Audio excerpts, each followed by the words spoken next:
पाकिस्तान का कुछ ऐसा है कि आ गई तो ईद बारात, नहीं तो काली जुम्मेरात। खुद कटोरे पे लेकर खड़ा है, पर अब उसके राष्ट्रपति भारत को ये कह रहे हैं कि भारत फूट डाल रहा है। तो वहीं दूसरी तरफ जिनपिंग ने बड़ा लंबा चौड़ा भाषण दिया और ये कह दिया कि अब हम मरने मारने पर उतारू हैं, लेकिन उनके खुद के कारण चीन ने बुला ली बड़ी आफत। जिनपिंग की एक बात से खुद चीन को बड़ा झटका दे गए। तो वहीं दूसरी तरफ आखिर फ्रांस आया भारत की मदद को और भारत को मिली बड़ी जीत। इसके अलावा बहुत कुछ, आइए जानते हैं इन खबरों को विस्तार से। ये जो स्क्रीन पर शख्स देख रहे हैं आप, ये है पाकिस्तान के राष्ट्रपति आरिफ अलवी और ये वो हैं जिन्हें ब्रह्मोस से बहुत ज्यादा डर लगता है। ब्रह्मोस की वजह से तो ये पाकिस्तानी सेना को यहाँ तक सलाह दे चुके हैं कि कुछ करो भैया, नहीं तो ये हमें लेकर चल देगा। अब आरिफ अलवी भारत पर बड़ा इल्जाम लगा रहे हैं और कई सारी ऐसी बातें कह दी हैं जो दरअसल पाकिस्तान पर फिट बैठती है। पाकिस्तान के राष्ट्रपति आरिफ अलवी का कहना है कि अफगानिस्तान में शांति वार्ता फेल करने की कोशिश कर रहा है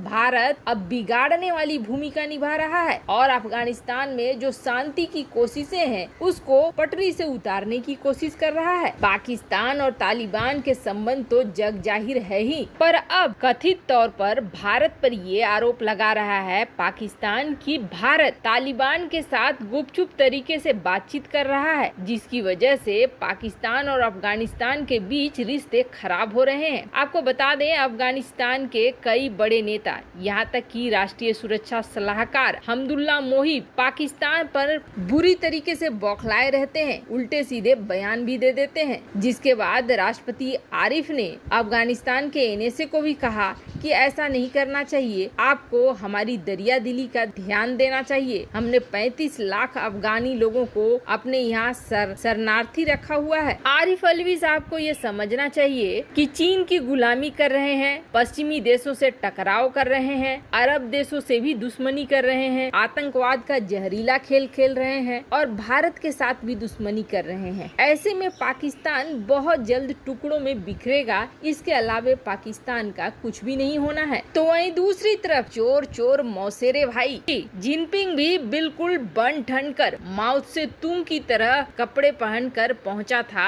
अपनी पार्टी के 100 साल पूरे होने पर आयोजित एक समारोह में भाषण देने के लिए। बोल उसके इतने खतरनाक थे कि लग रहा था कि अभी ही झगड़ा हो जाएगा, अभी ही लड़ाई हो जाएगी। तियानमेन चौक से 1 घंटे के भाषण पे जिनपिंग ने सिर्फ और सिर्फ आग उगला। जिनपिंग ने ये कहा, वो दौर चला गया है जब दुनिया हमें दबाने की कोशिश करती थी, जब दुनिया हमें धमकाने की कोशिश करती थी। अब हम किसी के सामने झुकने वाले नहीं हैं। चीन को परेशान करने वाला समय अब खत्म हो गया है। हम किसी भी विदेशी ताकत को इजाजत नहीं देंगे कि वो हमें आंख दिखाए, हमें दबाए, फिर हम पर अधिकार जमाए। अब आंखें दिखाने वाले को मुंह तोड़ जवाब दिया जाएगा। अगर कोई विदेशी ताकत हमको आंखें दिखाने का प्रयास करती है तो उसे चीन के 1.4 अरब लोगों की फौलादी ताकत से निपटना होगा। हम ऐसी विदेशी ताकतों को उन्हीं की भाषा में जवाब देंगे। अब जरा सुनिए, वो ये कहता है कि हमने किसी को नहीं दबाया है, न ही किसी को आंख दिखाई है और न ही किसी दूसरे देश के नागरिक को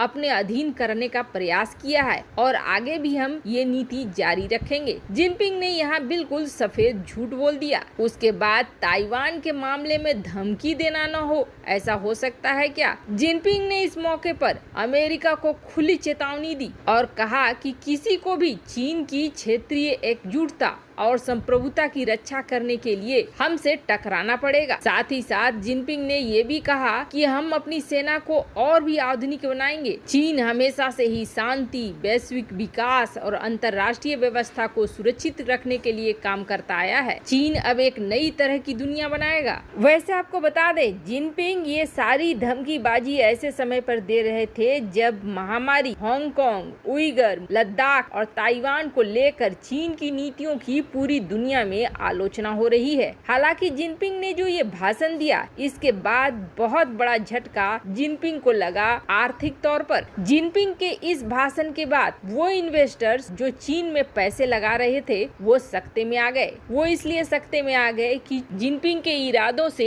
एक जंग की बू आ रही है और ऐसा लग रहा है कि जंग होकर रहेगा, जिसके बाद जो निवेशक हैं, पैसे निवेश कर रहे हैं, उन्हें ये डर लग रहा है कि उनके निवेश कहीं पानी में न चले जाएं। अब बाकी समस्याओं का सामना तो कर ही रहा था चीन, अब एक नई समस्या का सामना इस तरीके से करेगा। चीन के अंदर से कंपनियां निकलकर बाहर जा रही हैं और अब नए निवेश आने से पहले 10 बार सोचेंगे। जिनपिंग के एक इस तरीके के भाषण से चीन की अर्थव्यवस्था को बड़ा झटका लगा। वहीं दूसरी तरफ आखिरकार 28 देशों को भारत ने झुका ही दिया। कहते हैं झुकती है दुनिया, झुकाने वाला चाहिए, और भारत ने इस चीज को सिद्ध करके दिखाया। यूरोप के देश जो खुद को बहुत ही ज्यादा चालाक और तेज समझते थे और उन्हें ऐसा लगता था जैसे कि वो कोई भी नियम लागू कर देंगे और भारत उस चीज को मान जाएगा। जैसा कि हमने आपको कल बताया था, यूरोपीय यूनियन ने जब कोविशील्ड को नहीं रिकॉग्नाइज करा, तब भारत ने ये कहा कि अगर आप कोवैक्सीन और कोविशील्ड को अपनी लिस्ट में नहीं डालते हो तो हम भी आपके सर्टिफिकेट को नहीं मानेंगे, हम भी आपके किसी भी शख्स को बिना क्वारंटाइन घुसने नहीं देंगे। अब इसके बाद फ्रांस ने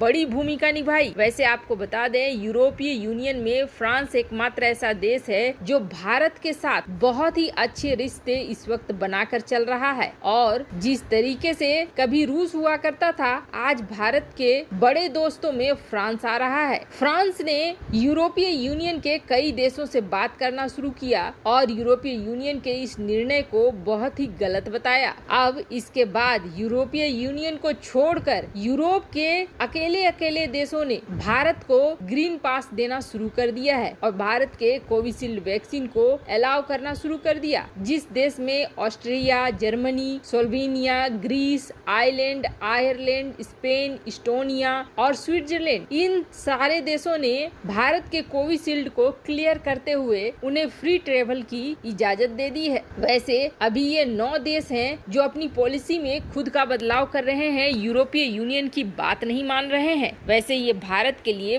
बहुत बड़ी जीत है। भारत ने जिस तरीके से जवाब दिया है, इस जवाब की ही वजह से आखिर यूरोपीय यूनियन के देशों को बदलना पड़ा है और 9 देशों ने तो बहुत जल्दी अपने पॉलिसी को बदल लिया। पर कहीं न कहीं इन देशों को समझाने का और भारत के तरफ लाने के लिए फ्रांस भी जिम्मेदार है। वैसे आपको क्या लगता है, भारत फ्रांस की दोस्ती क्या रूस भारत की दोस्ती से ज्यादा अच्छी है? दोनों में से कौन से दोस्त ज्यादा विश्वसनीय हैं? कमेंट कर अपनी राय जरूर बताएं। जल्द मिलते हैं अगले वीडियो में नई खबर के साथ।